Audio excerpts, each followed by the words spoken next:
آج کا دن تو سب کے لیے خوشیوں والا تھا، لیکن بدقسمتی سے میری بہن کے لیے آج کا دن بہت ہی برا تھا، کیونکہ کچھ روز پہلے ہی میری بہن بیوہ ہوئی تھی، جس کی وجہ سے آج اس کی عید نہیں بلکہ ماتم تھا۔ میں بھی قربانی کر کے اپنی بہن سے ملنے کے لیے نکل آ رہا تھا کہ پیچھے سے میری بیوی نے آواز دی، گوشت بانٹنے نہیں جانا کیا؟ میں نے ایک نظر اپنی بیوی کو دیکھا، کوئی اسپیر معلوم ہو رہی تھی۔ اس نے خود کو بہت ہی بنا کر رکھا ہوا تھا۔ کہنے کو تو ہمارے 3 بچے تھے، لیکن کوئی دیکھ کر میری بیوی کو یہ نہیں بول سکتا تھا کہ وہ 3 بچوں کی ماں ہے۔ اس وقت وہ کوئی 20-22 سال کی لڑکی کی طرح معلوم ہو رہی ہوگی۔ ایک پل کے لیے تو مجھے بھی اس پر پیار آیا، لیکن اس کے ہونٹوں پر لگی ہوئی سرخی دیکھ کر میرا غصے سے برا حال ہو گیا۔ میں دروازے پر کھڑا ہی غصے سے پھنکارا، میری بہن کا شوہر مر چکا ہے اور تمہیں سرخی اور تیار ہونے سے فرصت نہیں ہے۔ میری آنکھیں پل میں ماتھے پر آ گئی، جبکہ میری بیوی ایک دم سے سہم گئی تھی۔ میں غصے سے اس کی جانب بڑھتا، اس سے پہلے کہ وہ منمناتے ہوئے کہنے لگی، معاف کریے گا، میں ابھی کپڑے تبدیل کر لیتی ہوں۔ مجھے نہیں معلوم تھا کہ ہم اس عید کو نہیں منا رہے۔ آپ نے قربانی کی تو میں سمجھی کہ ہم عید منا رہے ہیں۔ میں نے فوراً ہی اس کو حکم دیا کہ خود کو سادگی میں رکھو، میری بہن خوش نہیں ہے تو میں کسی کو بھی خوشیاں نہیں منانے دوں گا۔ میں یہ بول کر تن فن کے گھر سے نکل چکا تھا۔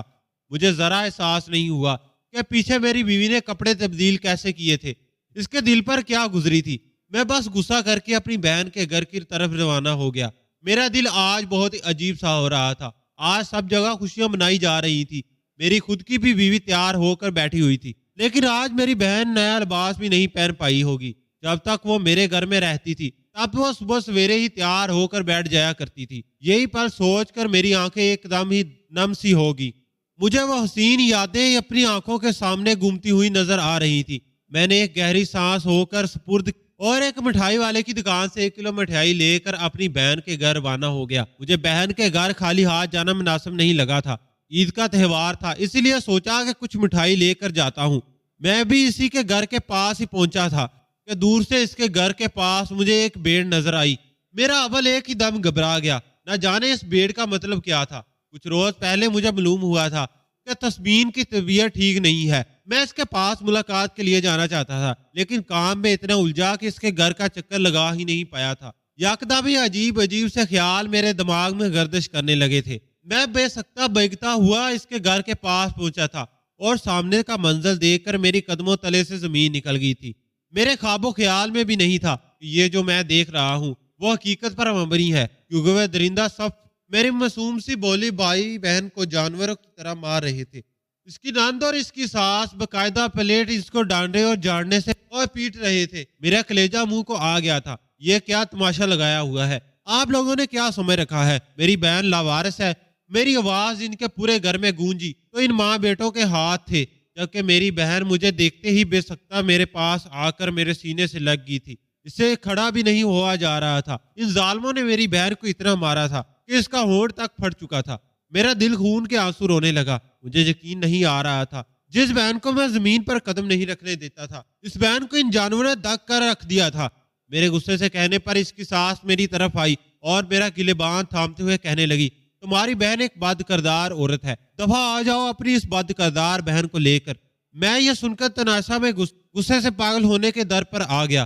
میں ان پر ہاتھ اٹھاتا، لیکن اس سے پہلے ہی میری بہن نے مجھے قابو کر لیا اور روتے ہوئے کہنے لگی، بھیا یہاں سے چلے، یہ لوگ بہت ہی ظالم ہیں، فضول میں آپ پر غلط الزام لگا کر پولیس کے حوالے کر دیں گے۔ میں اور کوئی تماشا نہیں چاہتی۔ میری بہن سے بولا بھی نہیں جا رہا تھا، اس لیے لڑکھڑاتی زبان میں مجھے روکتے ہوئے کہنے لگی، میں نے تو تسمین کی طرف ایک نگار دکھا اور اس کے خاموش ہونے کا بول کر اس کی ساس سے مخاطب ہوا، آپ مجھے یہ بتائیں آپ کس حیثیت سے میری بہن پر الزام لگا رہی ہیں؟ ایسا ہوا کیا ہے جو آپ اس کو بد کردار بول رہی ہیں؟ اس کی ساس کہنے لگی، تیری بہن کو ہم لوگوں نے اس کے عاشق سے ساتھ پکڑا ہے۔ تیری بہن ایک آوارہ عورت ہے، نکل جاؤ یہاں سے، ہم اس کو یہاں نہیں رکھ سکتے۔ میرے بیٹے کو مرے ہوئے ابھی کچھ ہی مہینے ہوئے ہیں، اس نے رنگ رنگیاں منانا شروع کر دی ہیں۔ میرے قدموں تلے زمین نکل گئی تھی۔ میری بہن پر اتنے گھٹیا الزام لگائے جا رہا تھا۔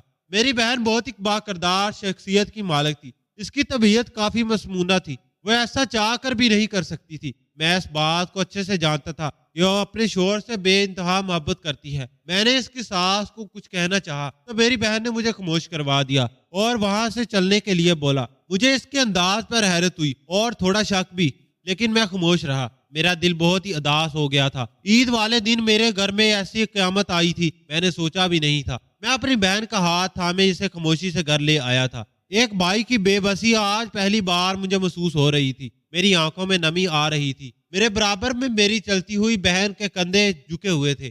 وہ زوروں قطار چیخوں سے رو رہی تھی۔ میں نے گھر سے تھوڑی دور ہی اپنی بہن کو سنبھالا اور اس کو سمجھاتے ہوئے کہنے لگا کہ تمہاری بھابھی کو اس کے بارے میں کچھ نہیں پتا چلنا چاہیے۔ فضول میں اپنے میکے میں جا کر باتیں بنائیں گی، اور میں نہیں چاہتا کہ تمہارے حوالے سے کوئی بھی فضول بات ہو۔ اس نے سر کو ہلکی جست دی اور میرے ہمراہ گھر میں داخل ہوئی۔ میرے بچے پھوپھو پھوپھو کا نعرہ لگا کر میری بہن سے لپٹ چکے تھے، جبکہ میری بیوی مجھے اور میری بہن کو ایک ساتھ دیکھ کر حیران رہ گئی اور میری بہن کی طرف دیکھتے ہوئے کہنے لگی، خیر سے آئی ہو نا؟ مجھے اپنی بیوی کا یہ انداز کافی برا لگا تھا۔ نہ اس نے سلام کیا، نہ ہی میری بہن کا حال حوال پوچھا، بلکہ میں بھی اپنی بیوی کو کچھ کہتا اس سے پہلے ہی میری بیوی نے میرے چہرے کے تاثرات دیکھ کر میرا مطلب سمجھ چکی تھی۔ وہ فوراً ہی میری بہن کے قریب آئی اور اس کو گلے سے لگاتے ہوئے خوش آمدید کہنے لگی۔ مجھے غصہ تو بہت آیا تھا، لیکن اس پال میں کچھ بھی نہیں کرنا چاہتا تھا، کیونکہ میری بہن پہلے ہی آبجودہ میری بیوی میری بہن کی طرف دیکھتے ہوئے کہنے لگی، تبسیم تمہارے چہرے پر یہ نشانات کیسے؟ تمہارا ہونٹ کیسے پھٹ گیا؟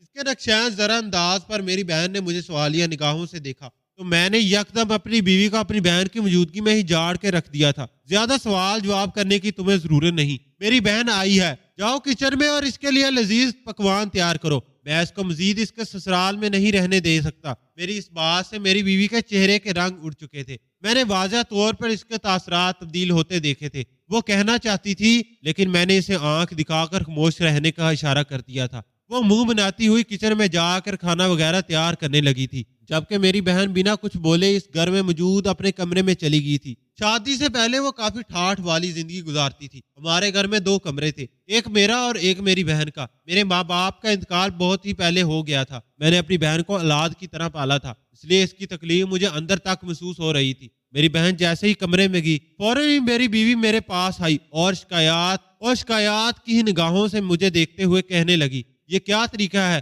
آپ اس کو گھر کیوں لے آئے ہیں؟ لوگ 100 باتیں بنائیں گے۔ بیوہ بہن کی عدت اس کے سسرال میں ہی ادا ہوتی ہے۔ میں بے سکتا کھڑے ہو کر اپنی بیوی کے منہ پر تھپڑ سیدھا کر دیا اور اس کے منہ پر گزاتے ہوئے کہنے لگا، زیادہ بکواس کرنے کی تمہیں ضرورت نہیں۔ اگر زیادہ ہی تمہیں مسئلہ ہے تو وہ رہا دروازہ، یہاں سے تم جا سکتی ہو۔ میری بیوی حیران نگاہوں سے مجھے دیکھ رہی تھی۔ یہ پہلی بار نہیں تھا، میں اس سے پہلے بھی اپنی بیوی پر ہاتھ اٹھا چکا تھا۔ میری بیوی خاموشی سے کچن میں جا کر واپس کام میں جت گئی تھی۔ رات کو جب ہم سب کھانا کھانے کے لیے بیٹھے تو اچانک ہی میرے بچے مجھے دیکھتے ہوئے کہنے لگے، بابا آپ پھپھو کا کمرہ اوپر منتقل کروا دیں، ہم سب بہت پریشان ہو رہے ہیں۔ ایک بیڈ پر ہمارے ساتھ پھپھو کا رہنا بہت مشکل ترین عمل ہے۔ میری چھوٹی بیٹی کے منہ سے یہ بات سن کر مجھے بہت غصہ آیا، لیکن وہ میرے لیے یہ سب کچھ اہمیت کی حامل تھی۔ میری بہن حیران ہو کر اپنی چھوٹی بھتیجی کو دیکھ رہی تھی جو اس کے آگے پیچھے گھومتی تھی۔ میں نے بے وقتہ اپنا چہرہ اپنی بیوی کی طرف گھمایا تو وہ مسکراتی نگاہوں سے کھانا کھانے میں مصروف تھی۔ میں سمجھ چکا تھا یہ حرکت میری بیوی کی ہے، لیکن اپنی بہن کے سامنے میں کچھ نہیں بول سکتا تھا، اس لیے اپنی بیوی کو ڈانٹنے لگا، لیکن اچانک ہی وہ روتے ہوئے کمرے میں چلی گئی۔ میں کچھ اور کہتا اس سے پہلے ہی میری بہن میری طرف دیکھتے ہوئے کہنے لگی، بھائی آپ کو پریشان ہونے کی ضرورت نہیں ہے، میں برآمدے میں ہی سو جاؤں گی، اتنا بڑا کوئی مسئلہ نہیں ہے۔ مجھے بہت افسوس ہوا تھا کیونکہ میں جانتا تھا یہ سب کچھ کیا ادھوری میری بیوی کا ہے، اس نے ہی میری بیٹی کو یہ بات کرنے کے لیے بولا ہوگا۔ میں نے ضبابت سے آنکھیں بھیجتی اور خاموشی سے کھانا کھانے میں مصروف ہو گیا تھا۔ دن اپنی رفتار کے مطابق گزر رہے تھے۔ میری بیوی اور میری بہن کی بالکل نہیں بنتی تھی۔ میری بہن کا کافی خاموش طبیعت کی مالک تھی، جبکہ میری بیوی بہت ہی غسیل طبیعت کی مالک تھی۔ وہ صرف اور صرف میری وجہ سے میری بہن کو برداشت کر رہی تھی۔ میں اس بات سے واقف تھا، دن گزرتے جا رہے تھے اور میری بیوی کا یہ رویہ میری بہن کے ساتھ مسلسل خراب ہوتا تھا۔ میں نے کئی بار اپنی بیوی کو بات سمجھانا چاہی کہ یہ اس کا بھی گھر ہے، تم اس طریقے سے ریئیکٹ کیوں کرتی ہو، لیکن گھر کا ہی ماحول خراب ہوتا ہے۔ دیکھ کر میں نے اپنا منہ سا سی لیا۔ میں کتنا اپنی بیوی کو مارتا پیٹتا، آخر کو تھکار کر خاموش ہو جاتا تھا۔ میرا بعض اوقات دل چاہتا تھا کہ میں اپنی بیوی کو طلاق دے کر اپنے گھر سے دھکے مار کر نکال دوں، لیکن 2 بچوں کی وجہ سے میں خاموش رہتا تھا، کیونکہ میرے بچے میرے اس قدموں کی زنجیر تھے۔ اگر میں اپنی بیوی کو اپنے گھر سے نکال دیتا تو میرے بچے ڈل جاتے، اور میں ایسا ہرگز نہیں کرنا چاہتا تھا۔ میں ایک عظیم باپ بننا چاہتا تھا۔